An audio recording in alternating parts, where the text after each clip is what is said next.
Bismillahirrahmanirrahim. Assalamualaikum warahmatullahi wabarakatuh. Kami dari kelompok 1, saya Zahratul Istiqomah dan teman saya Dia Ulhaq. Di sini kami akan sedikit mempresentasikan mengenai tokoh-tokoh Islam di Nusantara dan pemikiran dari Syekh Nawawi Al-Bantani. Langsung saja, yang kita ketahui, mayoritas penduduk Indonesia beragama Islam, dan agama Islam datang tidak terlepas dari peran-peran para ulama.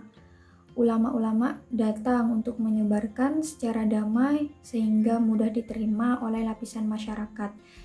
Sebagai warga negara Indonesia, sangat penting untuk mengetahui jejak sejarah para ulama supaya tidak kehilangan identitas dan selalu terkenang. Untuk mengenal agama Islam lebih dalam, kita perlu mengenal beberapa tokoh Islam di Nusantara. Tokoh Islam di Nusantara yang kita bahas yaitu yang pertama ada Syekh Muhammad Arsyad Al-Banjari.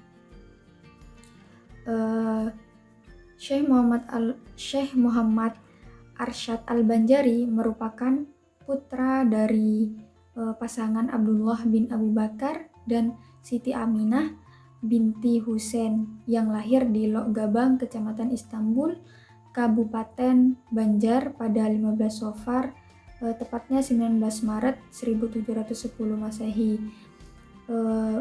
Beliau meninggal pada tanggal 6 Syawal, tepatnya 13 Oktober 1812 Masehi, pada umur 105 tahun dan dimakamkan di Kalampayan. Sejak kecil, beliau sudah terlihat kecerdasannya yang lebih unggul daripada anak kecil lainnya. Beliau juga dikenal dengan kebaikan akhlak budi pekertinya dan sangat mahir dalam seni kaligrafi. Suatu ketika Sultan Tahlilullah berkunjung ke Lok Gabang dan melihat hasil lukisan Muhammad Arsyad yang kala itu masih berumur 7 tahun. Sultan terkesan akan lukisan Muhammad Arsyad dan meminta izin kepada orang tuanya untuk mengangkat Muhammad Arsyad menjadi anaknya dan dibawa ke istana untuk belajar bersama dengan anak-anak dan cucu-cucu Sultan. Ketika umur 30 tahun, Muhammad Arsyad dinikahkan oleh Sultan dengan perempuan bangsawan Banjar yang bernama Tuan Bajut, dan setelah menikah, beliau dikarunia anak yang kala itu masih di dalam kandungan. Beliau dibiayai untuk pergi ke Mekah oleh Sultan untuk menimba ilmu. Beliau di Mekah menimba ilmu selama 30 tahun, yang kemudian dilanjutkan ke Madinah selama 5 tahun. Dan pada tahun 1986 Hijriah, di usianya 35 tahun, beliau kembali ke kampung halamannya di Kesultanan Banjar, Kalimantan. Sesampainya di sana, beliau meminta kepada Sultan agar diberi sebidang tanah kosong untuk didirikan pemukiman desa baru dan lembaga pendidikan sebagai pusat penyebaran Islam. Desa tersebut dikenal dengan Desa Dalam Pagar, dan di tempat itulah Syekh Muhammad Arsyad membangun pusat penggemblengan Islam dan pembukaan pemukiman baru. Tidak hanya itu, Syekh Muhammad Arsyad Al-Banjari juga banyak memberikan masukan dan saran untuk perkembangan tata kelola pemerintahan Kesultanan Banjar. Di antara prakarsa beliau adalah berdirinya lembaga mufti dan qadi.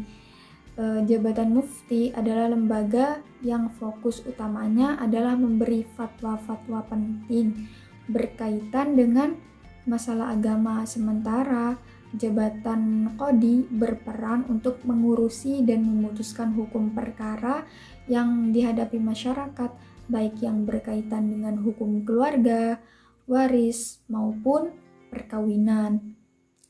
Namun dua jabatan tersebut masih membuat Sultan kurang puas, sehingga Sultan meminta kepada Muhammad Arsyad Al-Banjari untuk menulis pedoman Islam yang dapat dibaca oleh setiap masyarakat.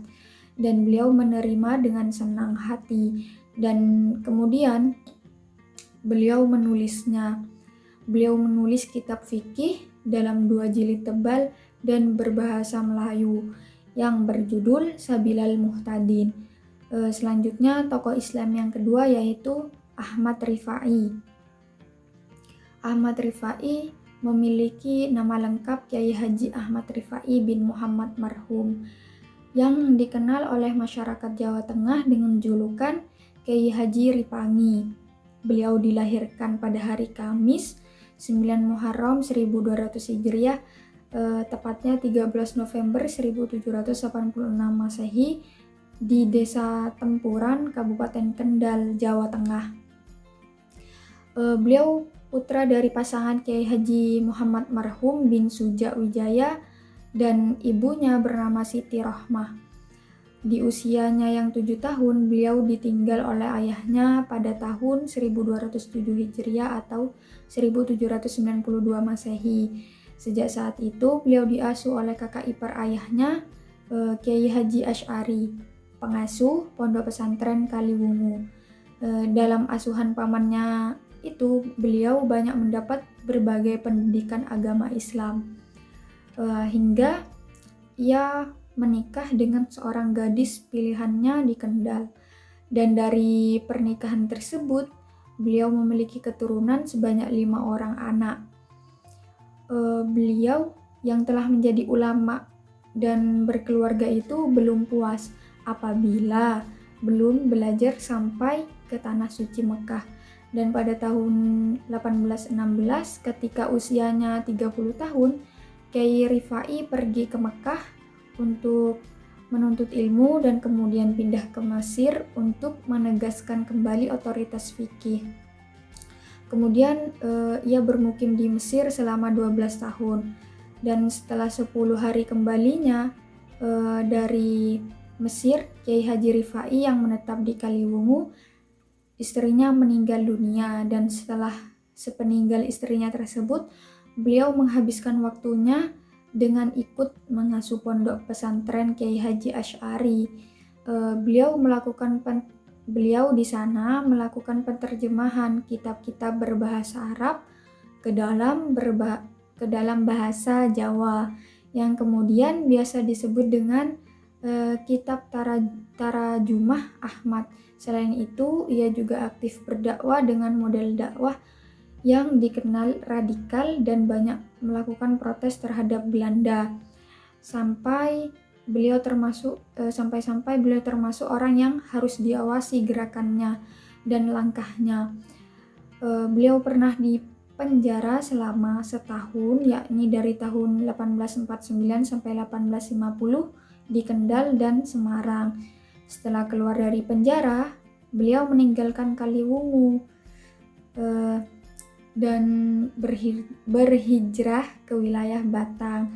Kemudian beliau di sana menikah dengan Sujainah, dan beliau juga di sana aktif berdakwah dengan cara yang sama yang dinilai dengan sikap radikal. Pada 6 Mei beliau diputuskan bersalah dan diasingkan selama 16 tahun.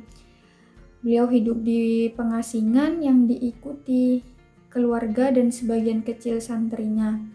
Namun, beliau tetap melaksanakan dakwah, mengaji, dan menulis beberapa kitab. Bahkan, kitab-kitabnya yang ditulis mampu dikirimkan ke Jawa kepada santri tarjamah melalui Kiai Maufuro atau menantunya yang terus-menerus mengadakan kontak walaupun sangat sulit. Beliau pada akhirnya wafat pada tahun 1876 di pengasingannya dalam usia 40 tahun dan dimakamkan di Ambon. Mungkin itu yang dapat saya yang dapat sedikit saya jelaskan. Selebihnya dapat dijelaskan oleh teman saya, Dia Ulhad. Wassalamualaikum warahmatullahi wabarakatuh. Perkenalkan, nama saya Dia Ulhak, akan melanjutkan penjelasan yang tadi telah disampaikan oleh saudara saya Zahratul Istiqomah, yaitu lanjut ke penjelasan berikutnya, yaitu tentang biografi dari Syekh Nawawi Al-Bantani.